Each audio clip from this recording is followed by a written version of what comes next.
Assalamualaikum warahmatullahi wabarakatuh. Bertemu lagi dengan Bu Niswa, masih dalam belajar matematika. Pada kesempatan kali ini kita akan membahas materi tentang turunan fungsi trigonometri.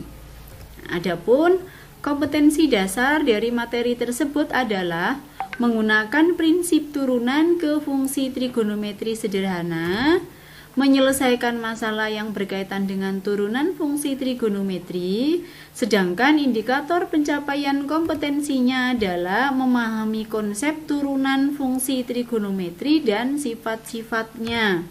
Kemudian yang kedua, menentukan turunan dari fungsi trigonometri. Nah, ruang lingkup materi yang akan kita bahas pada bab ini adalah turunan fungsi trigonometri, yang kedua sifat-sifat turunan, ya. Kemudian aturan rantai, turunan kedua, dan aplikasi turunan. Nah, nanti pada sesi kali ini kita membahas konsep turunan fungsi trigonometri dan sifat-sifat turunan dulu, ya. Oke. Nah, kita masuk ke konsep turunan fungsi trigonometri. Konsep turunan erat kaitannya dengan masalah laju perubahan suatu fungsi atau kecepatan suatu benda yang bergerak. Nah, perubahan kecepatan yang melibatkan trigonometri yang paling sederhana adalah perubahan kecepatan sebuah bola yang bergerak melingkar beraturan. Nah, perhatikan gambar berikut. Nah, misalkan sebuah bola bergerak mengelilingi sebuah lingkaran berjari-jari satu yang berpusat di 0,0, ya. Ini jari-jarinya 1. Pada gerak melingkar beraturan, diasumsikan sudut sama dengan waktu. Nah, sudutnya ini pergerakan, nanti kan pergerakan sudutnya, ya. Diasumsikan sama dengan waktu. Sehingga waktu yang diperlukan untuk melakukan satu putaran penuh di sini adalah 360 derajat atau 2pi. Nah, pada saat awal T-nya sama dengan 0, kan? Nah, pada saat awal T-nya sama dengan 0, posisi bola berada pada ketinggian 0 di sini. Sementara itu, pada saat T sama dengan setengah pi, posisi bola, ya, berada pada posisi tertinggi, yaitu 1 di sini. Dan pada saat T-nya sama dengan pi, posisi bola berada pada ketinggian awal sama dengan semula, hanya dia berlawanan arah. Nah, dari ilustrasi ini menunjukkan bahwa posisi bola memenuhi hubungan Ft sama dengan sin T, ya, dengan F menyatakan ketinggian dan T-nya menyatakan waktu. Nah, kemudian pada gerakan melingkar ini, kecepatan sudut rata-rata bola adalah perpindahan sudut berbanding waktu. Nah, perpindahan sudut kan tadi melingkar, ya, berarti sama dengan keliling lingkaran. Sedangkan waktunya tadi adalah 2pi. Maka bisa kita simpulkan bahwa kecepatan sudut rata-rata adalah konstan, yaitu sama dengan 1. Nah, itu ya. Kemudian perhatikan gambar berikut. Nah, pada saat T sama dengan 0, bola bergerak ke atas, ya, dengan kecepatan horizontal maksimum, yaitu 1. Nah, V0 kan turunan pertama dari posisi tadi, ya. Sementara itu, pada saat T sama dengan setengah, ya, kecepatan bola adalah 0, ya. Kondisi yang di sini ini, ya, menyatakan bola dalam kondisi stabil di sini, tidak naik maupun turun. Nah, ini posisi ini namanya stasioner. Hal ini menunjukkan bahwa perubahan kecepatan bola, ya, memenuhi VT, nah, kecepatannya kan V ya, dia terhadap waktu ya, waktunya ya sama dengan cos T ya. Di sini memenuhi VT sama dengan cos T, dengan V menyatakan kecepatan gitu ya, dan T menyatakan waktu. Nah, sekarang hubungannya dengan posisi yang pertama tadi bagaimana? Kalau tadi Ft sama dengan sin T, di sini Vt sama dengan cos T, maka bisa dikatakan bahwa ya ini merupakan turunan kan, turunan dari Ft. Inilah yang akan kita buktikan selanjutnya ya. Nah, itu untuk turunan dari sin T sama dengan cos T. Sekarang kita masuk ke turunan fungsi trigonometri. Sebelum menemukan konsep turunan fungsi trigonometri, terlebih dahulu kita ingat kembali definisi dari turunan fungsi fx, yaitu f aksen x sama dengan limit fx plus h dikurangi fx per h untuk h mendekati 0. Nah, untuk menentukan turunan dari fungsi trigonometri, kita harus mengingat kembali hal-hal penting yang sudah kita pelajari sebelumnya, yaitu rumus trigonometri jumlah dua sudut ya, karena bentuknya ini nanti sin x plus h atau cos x plus h, kemudian limit fungsi trigonometri karena di sini mencari nilai limit dan fungsinya bentuk trigono. Oke, sekarang kita masuk ke turunan fungsi sinus. Untuk menentukan turunan dari fungsi sinus, kita perlu mengingat kembali rumus sinus jumlah sudut dan limit fungsi trigonometri, yaitu sin x plus y sama dengan sin x cos y plus cos x sin y. Masih ingat ya rumus ini ya, yang kita sudah pernah pelajari sebelumnya. Nah, kemudian untuk limit h mendekati 0 ya, 1 min cos h per h ini sama dengan 0, dan limit sin h per h untuk h mendekati 0 sama dengan 1.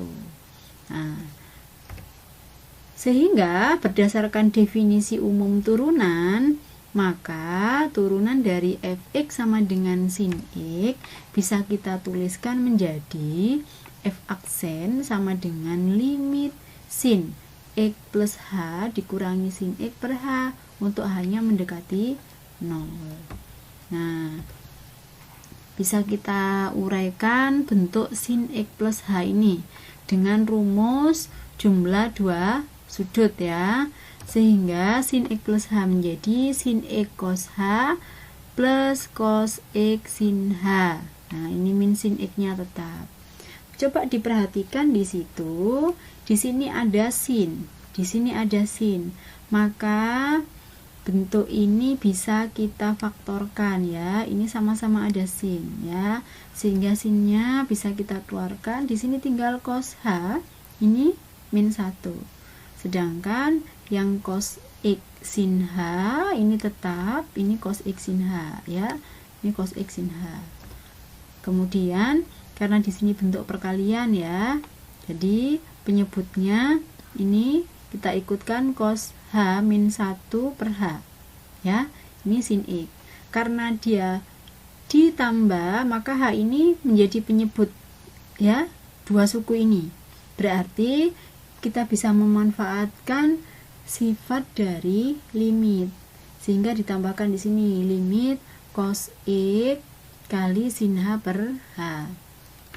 Nah, yang kita punyai tadi rumusnya limit 1 min cos h per h, sehingga bentuk cos h min 1 kita ubah menjadi 1 min cos h.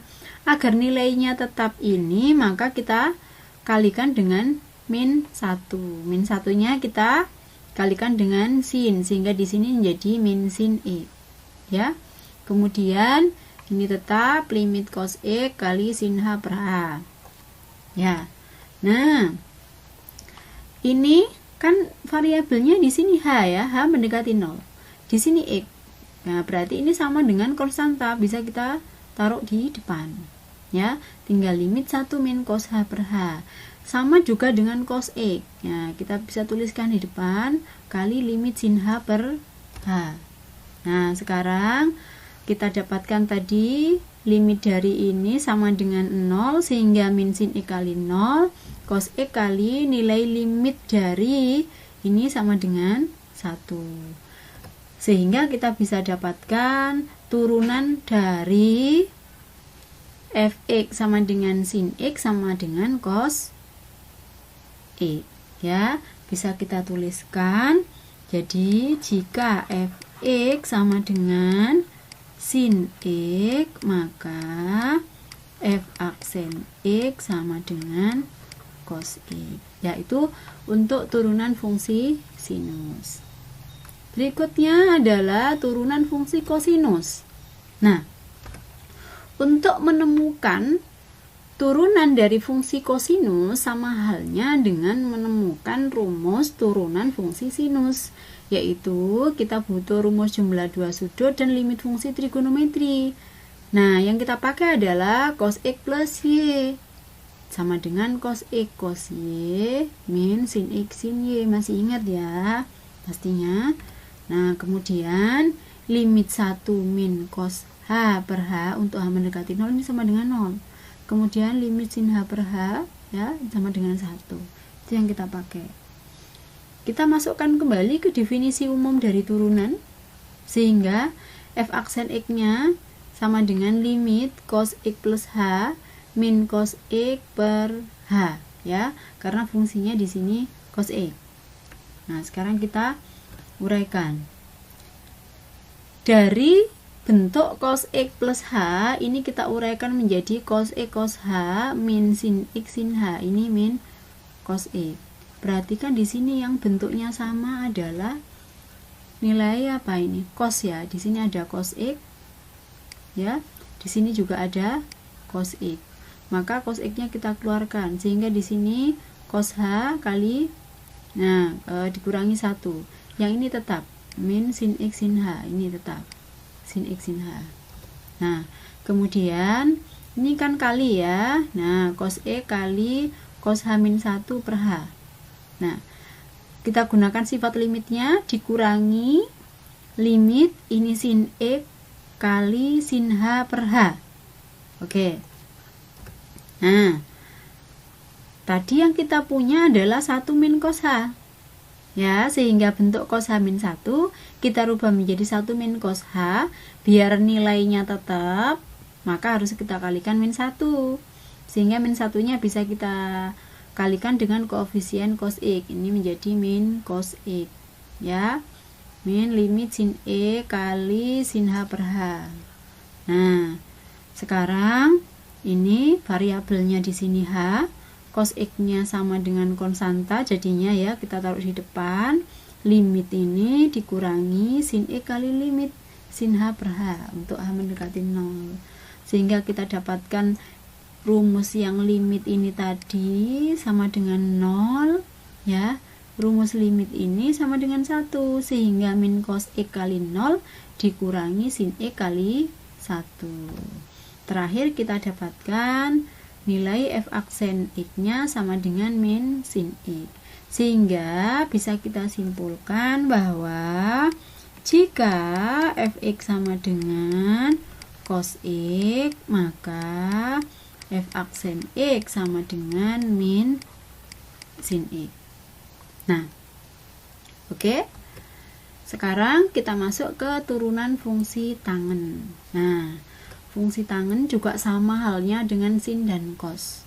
Kita memerlukan rumus tan X plus Y ya. Nah, kemudian limit tan H per H. Ini untuk H mendekati 0 sama dengan 1.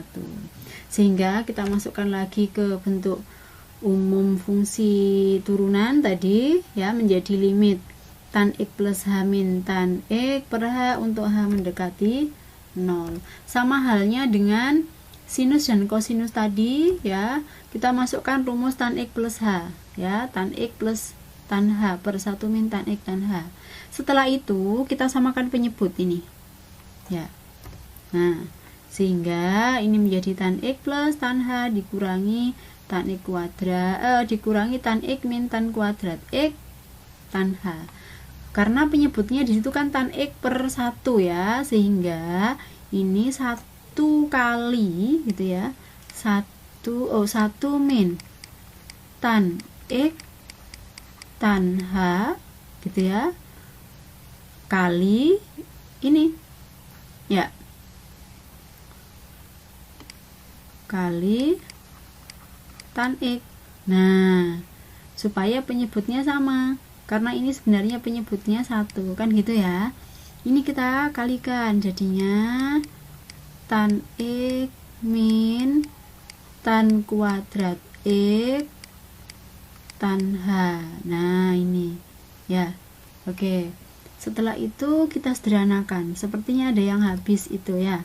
Ini tan X dikurangi tan X, tinggal tan H turun ini min jadi plus tan kuadrat ya, kali tan H. Penyebutnya ini 1 min tan X tan H kali H ya. Nah, sudah terlihat itu bentuk limitnya. Ini tan H, ini tan H, berarti tan H-nya kita keluarkan ya, sehingga tinggal 1 plus tan kuadrat X. Yang penyebut sudah ada tetap. Nah, sekarang kita gunakan sifat limit lagi. Ini sama dengan limit tan H per H kali limit 1 plus tan kuadrat X per kita kalikan lagi, kali 1 per 1 min tan X tan H. Nah, yang ini nilainya sama dengan 1 ya. Nah, kemudian ini hanya mendekati 0. Di sini kan nggak ada variabel H, berarti 1 plus tan kuadrat X kali ini 1 per 1 min tan X tan H, hanya mendekati 0, berarti 1 per 1 ya, karena ini 0 ya.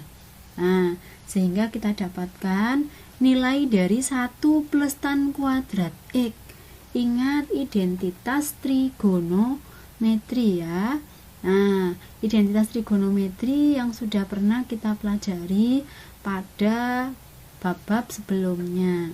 Selain dari sin kuadrat X plus cos kuadrat X sama dengan 1, ada tan kuadrat X plus 1 sama dengan secant kuadrat X dan lain sebagainya ya.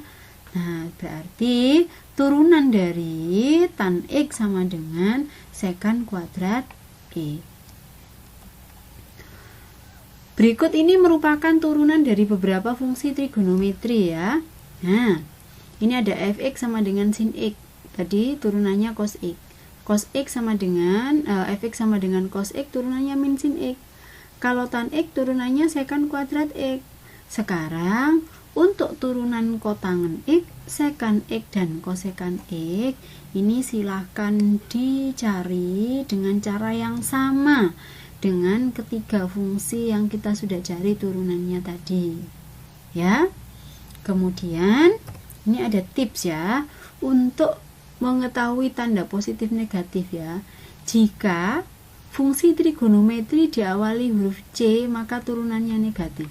Nih, cos X ini min sin, kemudian cot ini min kosekan, ini kosekan, ini min kosekan X kotangen X ya. Silakan nanti dibuktikan. Kemudian kita perhatikan contoh soal. Nah, tentukan turunan dari fx sama dengan 3 sin X. Kita ingat tadi kita sudah punya rumus untuk menyelesaikan turunan ya, dengan menggunakan bentuk umum dari turunan fungsi ya, yaitu sin. Nah, 3 sin X. Nah, ini kan dari sini bentuknya.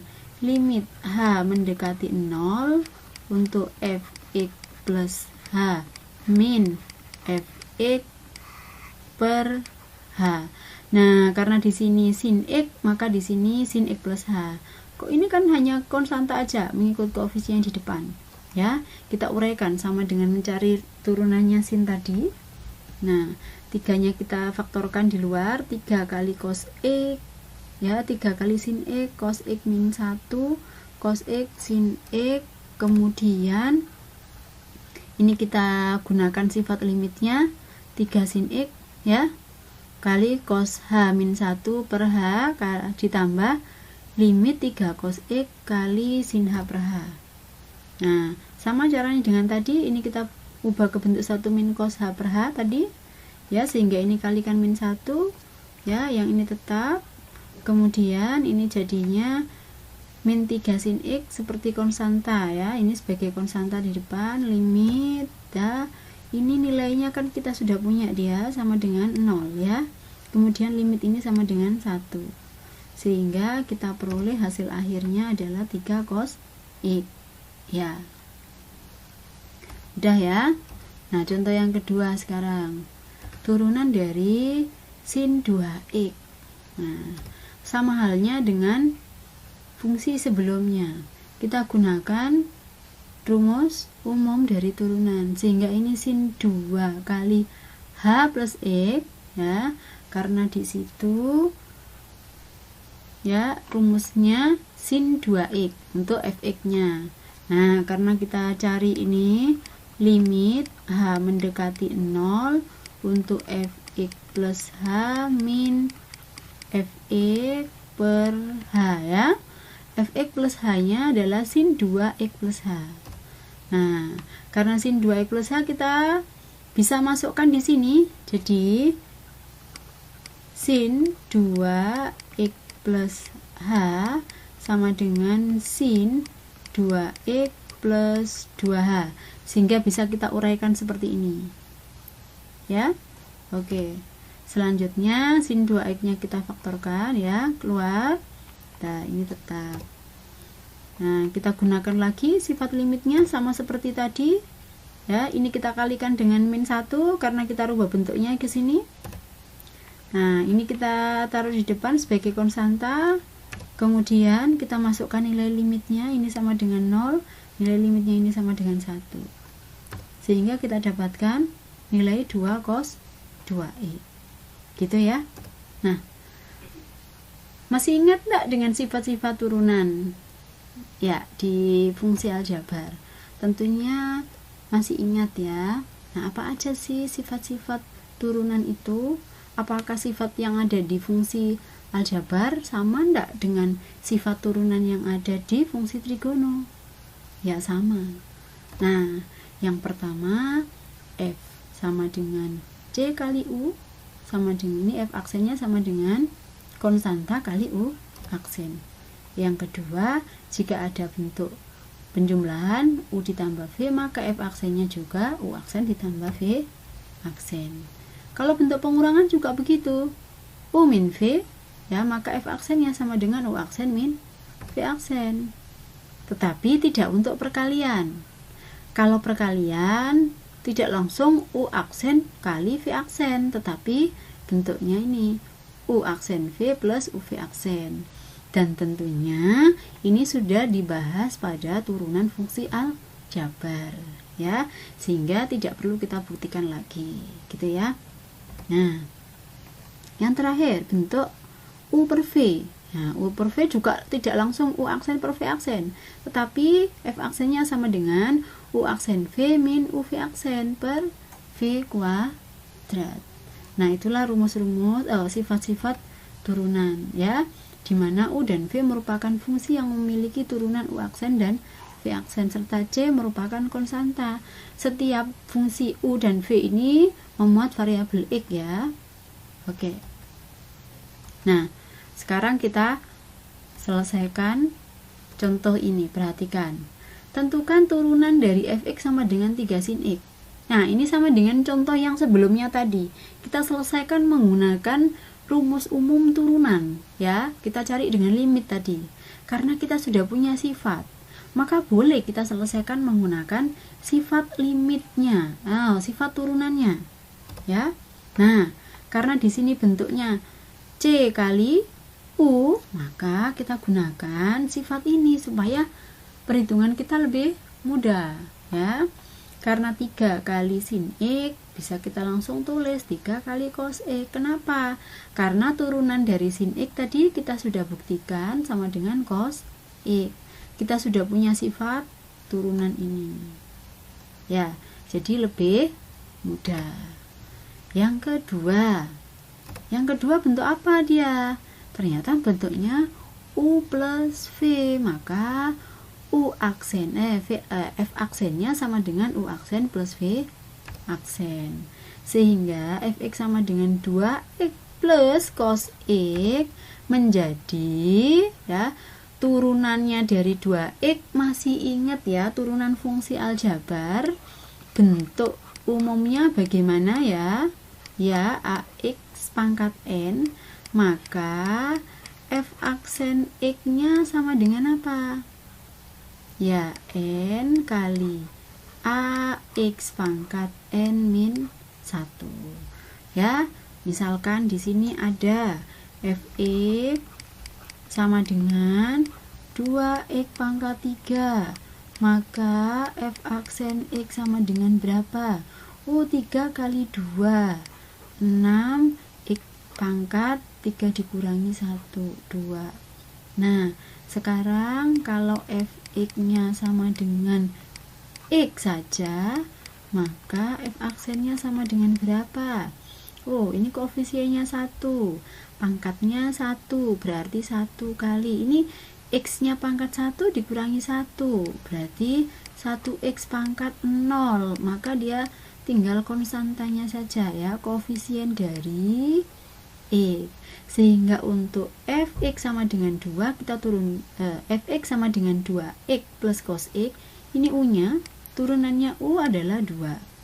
Cos x ini v-nya, turunan dari cos x tadi sudah kita buktikan ketemu min sin x, sehingga ini hasil turunannya, ya. Lebih mudah menggunakan sifat. Oke. Nah, sekarang yang ketiga, bentuknya apa itu? Di sini ternyata ada fungsi 2x kali sin x. Nah, ya, sifat yang kita gunakan adalah u kali v. Nah, u-nya yang mana? Ini u-nya. Ya, ini v-nya. Sehingga bisa kita selesaikan. Misalnya u sama dengan 2x, berarti du per dx ya. Nah, atau bisa ditulis u aksen. Kemudian di sini v-nya sama dengan sin x, ya, ketutup.